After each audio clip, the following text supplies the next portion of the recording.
Alors, Maître Maghrébi, voilà la question que je vous pose. Est-ce qu'en ce moment, il est difficile d'obtenir des visas touristiques lorsque les personnes veulent venir en France pour des vacances?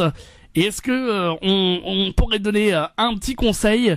Quel est le conseil qu'on pourrait donner pour que cette demande aboutisse? Ou est-ce qu'il y a des quotas? Beaucoup de gens se posent ces questions-là, en fait, par rapport à ça.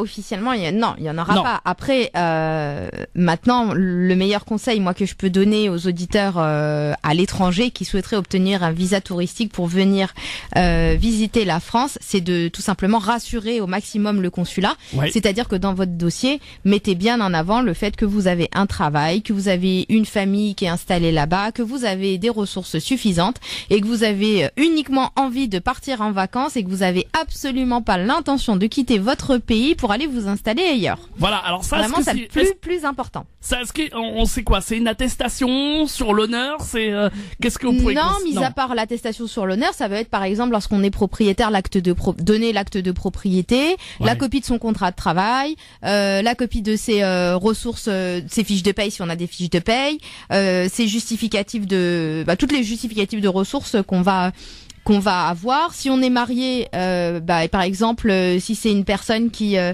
compte aller voir des membres de sa famille, qui va laisser sa femme et ses enfants, bien dire que la femme et les enfants restent là et que on n'a absolument pas l'intention de les abandonner, qu'on compte revenir. La même chose pour si c'est la femme qui part. Si on écrit ça dans un courrier, est-ce que ça va pas les mettre en doute, justement, en disant... Non, parce qu'ils partent déjà du postulat que vous partez pour ne pas revenir. Donc, tentez déjà, dès le départ, de les rassurer. Après, ce qui va poser problème, c'est souvent pour les personnes célibataires et jeunes. Ouais, c'est ça. C'est les jeunes célibataires qui ont du mal. Donc, c'est pour ça que vraiment, faut pas hésiter. S'ils sont mariés, à dire qu'ils sont mariés. S'ils travaillent, à dire qu'ils travaillent. S'ils sont propriétaires, à dire qu'ils sont propriétaires. Bref, à mettre tous les éléments en avant qui vont rassurer le consulat et leur prouver qu'ils ont vraiment pas l'intention de rester.